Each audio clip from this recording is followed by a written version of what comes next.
پچھلے سال رمضان میں روزانہ کسی کبیرہ گناہ کے بارے میں بیان ہوتا تھا. ایک کبیرہ گناہ، اس کے شریعت میں کیا وعید ہیں، کیا اس کے نقصانات ہیں. اس دفعہ انشاءاللہ فجر کے بعد کوشش ہوگی کہ کسی ایک بڑی نیکی کے بارے میں، بڑی خیر کے بارے میں جس کی شریعت میں بہت تاکید ہے، تو اس کے بارے میں انشاءاللہ بیان ہوا کرے گا. تو آج سے انشاءاللہ آغاز کرتے ہیں. آپ حضرات جم کے بیٹھیں روزانہ پابندی کے ساتھ، تاکہ کم از کم اتنا علم ہو کہ ہمارے مذہب نے، ہمارے دین نے کن بھلائی کی باتوں پہ زیادہ زور دیا ہے، تو شاید اللہ تعالیٰ ان میں سے ہمیں ان بھلائیوں کی توفیق عطا فرما دے. تو سب سے پہلی بھلائی جو فرض نہیں ہے لیکن شریعت نے اس کی بہت ترغیب دی ہے، وہ ہے تہجد کی نماز. قرآن مجید میں ہے تتجافى جنوبهم عن المضاجع يدعون ربهم خوفا وطمعا ومما رزقناهم ينفقون. فرمایا ہمارے جو نیک بندے ہیں ان کے پہلو رات کو ان کے بستروں سے الگ ہو جاتے ہیں. کیوں الگ ہوتے ہیں؟ جنت کے شوق میں اور جہنم کے خوف میں. یعنی ہمارے نیک بندوں کو جنت کی لالچ اتنی ہے، جنت چیز ہی ایسی ہے، اللہ نے اس کو اتنا حسین اور مزین بنایا کہ جب وہ جنت کا تذکرہ قرآن مجید میں پڑھتے ہیں، سنتے ہیں، تو کیا کرتے ہیں کہ رات کے آخری حصے کو غنیمت سمجھتے ہیں اور اس میں اپنے رب کے سامنے کھڑے ہو کر یدعون ربہم، رب کو پکارتے ہیں، خوفا و طمعا، جہنم کے خوف سے اور جنت کی لالچ میں. ایک اور مقام پر ہے ربنا اصرف عنا عذاب جہنم ان عذابها کان غراما، کہ رات کو یہ دعا مانگتے ہیں کہ اے اللہ ہم سے جہنم کے عذاب کو دور کر دیجئے، اس لیے کہ اس کا عذاب چمٹ جانے والا عذاب ہے. تو قرآن مجید میں بہت سارے مقامات پر تہجد کی نماز کی بے پناہ فضیلت وارد ہوئی ہے، اور احادیث میں آپ صلی اللہ علیہ وسلم کا اپنا عمل تو سب کو معلوم ہے کہ کھڑے کھڑے آپ صلی اللہ علیہ وسلم کے پاؤں مبارک سوج جایا کرتے تھے. ہم اتنی عبادت تو نہیں کر سکتے لیکن تھوڑی سی یہ سنت کو زندہ کرنے کی کوشش کر سکتے ہیں. حدیث میں ہے، صحیح بخاری مسلم کی حدیث ہے، آپ صلی اللہ علیہ وسلم نے فرمایا نعم الرجل عبد اللہ لو یصلی من اللیل، کہ عبداللہ بن عمر کیا ہی بہترین آدمی ہے اگر وہ رات کے حصے میں کچھ نماز پڑھ لے. ساری خیریں ہیں، ساری بھلائیاں ہیں، ایک چیز رہ گئی ہے، رات کے آخری حصے میں نماز نہیں پڑھتے. تو عبداللہ بن عمر کے بیٹے حضرت سالم فرماتے ہیں کہ یہ سننے کے بعد میرے والد نے، عبداللہ بن عمر نے کبھی تہجد میں ناغہ نہیں کیا، اور بہت تھوڑا سوتے تھے، ہمیشہ پابندی سے رات کو تہجد پڑھتے تھے. ایک اور حدیث میں آتا ہے کہ آپ صلی اللہ علیہ وسلم نے ارشاد فرمایا افضل الصیام بعد رمضان شہر اللہ المحرم وافضل الصلاة بعد الفریضة صلاة اللیل. یہ سب سے بہترین مہینہ روزے کے لیے رمضان کے بعد محرم ہے، اور سب سے بہترین نماز فرض نماز کے بعد رات کی نماز ہے. فرض کے بعد سب سے افضل ترین نماز.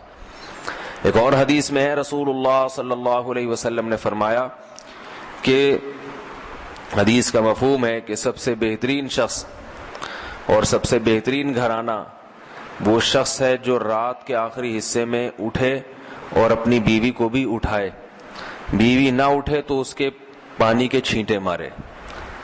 اور فرمایا وہ عورت بھی سب سے بہترین کہ جو رات کے آخری حصے میں نماز کے لیے اٹھے اور اپنے شوہر کو بھی جگائے، نہ جاگے تو اس کے پانی کے چھینٹے مارے تاکہ اس کی آنکھ کھل جائے. تو آپ صلی اللہ علیہ وسلم نے اہل خانہ کو بھی ترغیب دی ہے کہ میاں بیوی ایک دوسرے کو بھی اٹھائیں، لیکن یہ جب ہی ہے جب شوہر اپنے مزاج کا ہو عورت کے، یا بیوی شوہر کے مزاج، ورنہ آپ نے چھینٹے مارے، اس نے اٹھا کے مگا دے مارا آپ کے منہ پہ، بیلن اٹھا کے سر پھٹ گیا، تو ایسی صورت میں اوائڈ کرنا چاہیے. وہ خود ہی پڑھ لیں، اس پہ انشاءاللہ ثواب مل جائے گا. تو یہ بہت بڑی فضیلت ہے. آج کل لوگ مجھ سے وظیفے پوچھتے ہیں بہت فون کر کر کے کہ یہ کاروبار نہیں مل رہا، جو ہے رزق کی تنگی ہے، تو وہی عاملوں کے چکر میں پڑتے ہیں، کسی نے بندش لگا دی، کسی نے یوں کر دیا. تو قرآن میں اللہ کیا فرماتے ہیں کہ اللہ جس کے لیے رحمت کا دروازہ کھولیں تو کوئی بند نہیں کر سکتا، اور جس کے لیے اللہ دروازہ بند کر دیں تو کوئی کھول نہیں سکتا. یہ تو بندش سب ایسا ہی باتیں ہوتی ہیں. تو اصل کرنا کیا چاہیے؟ وظیفوں میں وقت برباد نہیں کرنا چاہیے. یہ جو وظیفے بتانے والے ہوتے ہیں نا، ان کے پاس کوئی دلیل نہیں ہوتی، بس ایک اندازہ ہوتا ہے کہ یہ کرنے سے یوں ہو جائے گا، یہ کرنے سے، ایک اندازے ہوتے ہیں. تو لوگوں کے اندازوں پہ اور ان کے اٹکل پہ اپنی صلاحیتوں کو، اپنے وقتوں کو کیوں برباد کر رہے ہیں؟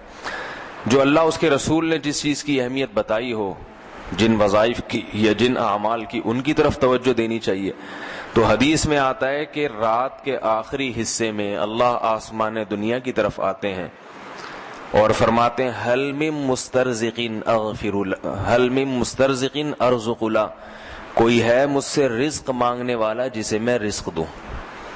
تو اس وقت اٹھ کے اللہ سے روزی مانگنی چاہیے. اے اللہ، کاروبار نہیں ہے، گھر کے حالات دیکھ رہا ہے، تو نہیں ہو رہا پورا، تو میرے رزق میں برکت دے دے. تو بجائے ادھر ادھر اتنی دفعہ یہ پڑھو، اتنی دفعہ یہ پڑھو، جس کی کوئی دلیل ہی نہیں ہے. تو اللہ کے نبی نے کیا فرمایا؟ اللہ آسمان دنیا پہ آ کے کہتے ہیں کوئی ہے رزق مانگنے والا، اور اللہ کہتے ہیں هل من مستغفر اغفر له، کوئی ہے مجھ سے گناہوں کی معافی مانگنے والا کہ میں اس کو معاف کر دوں. تو آخری حصے میں اللہ تعالیٰ خود مطالبہ کر رہے ہیں کہ کوئی ہے بھائی، اٹھے مانگے، میں دوں گا. تو ہم پڑے ہوئے سب سو رہے ہوتے ہیں اس میں. تو یہ بہت بڑی نیکی ہے، یہ بہت بڑی سنت ہے، رات کے آخری حصے میں نماز پڑھنا. صحابہ تو بہت لمبی لمبی پڑھا کرتے تھے، اتنی ہم نہیں کر سکتے تو تھوڑا سا کر لیں. علماء نے لکھا ہے کم سے کم 2 رکعتیں یہ تہجد کی ہیں، کم سے کم. زیادہ سے زیادہ 8 بھی ہو سکتی ہیں، عام معمول آپ صلی اللہ علیہ وسلم کا، اور اس سے بھی زیادہ ہو سکتی ہیں. لیکن وہ نہیں ہو سکتا تو 2 رکعتیں پڑھ لے انسان. اور حدیث میں آتا ہے کہ آپ صلی اللہ علیہ وسلم سے کبھی رات کی نماز رہ گئی تو پھر آپ دن میں پڑھ لیا کرتے تھے. تو یہ قضا تو نہیں ہوتی، نفل نمازوں کی قضا نہیں، صرف ایک معمول کا پابند رہے انسان. اس لیے آپ نے ترغیب دی ہے. رات کو رہ گئے تو دن میں آپ صلی اللہ علیہ وسلم نے 12 رکعتیں پڑھی ہیں، تو دن میں پڑھ لے انسان. اور اگر رات کے آخری حصے میں اٹھنا بہت مشکل ہے یا ناممکن ہے تو آخری درجہ یہ ہے کہ عشاء کی نماز کے بعد وتر سے پہلے 2 نفل پڑھ لے انسان. بلکہ اس سے بھی پہلے یہ کہ سونے سے پہلے پڑھ لے. اور اس سے بھی اگر اتنی بھی نہیں ہوتی کہ بھائی نہیں سونے سے پہلے پڑھی تو میری تو نیند ہی اڑ جائے گی یا سستی ہوتی ہے، تو آخری درجہ کیا ہے؟ وتر سے پہلے 2 نفل پڑھ لے، اس نیت سے کہ تھوڑا سا، یعنی تہجد کی نیت سے پڑھ لے تاکہ وہ ثواب پورا نہ بھی ملے تو کچھ انگلی کٹا کے ہی شہیدوں میں انسان نام لکھوا لے نا. یہ جو ہے کہا جاتا ہے نا انگلی کٹا کے شہیدوں میں نام، تو یہ اسی لیے ہے کہ بہت سے لوگ انگلی ہی کٹاتے ہیں اور وہ کچھ قربانی میں ان کا نام آ جاتا ہے. تو پورا کام نہیں ہو سکتا، تھوڑا سا کر لے. رات کا وقت بھی ہے اور عشاء کی نماز بھی ہو چکی ہے تو 2 رکعت اس نیت سے پڑھ لے. تو اصل تو وہی ہے کہ رات کے آخری حصے میں پڑھے. اللہ تعالی ہم سب کو اس پر عمل کی توفیق عطا فرمائے. سبحانک اللہم و بحمدک، الحمدللہ.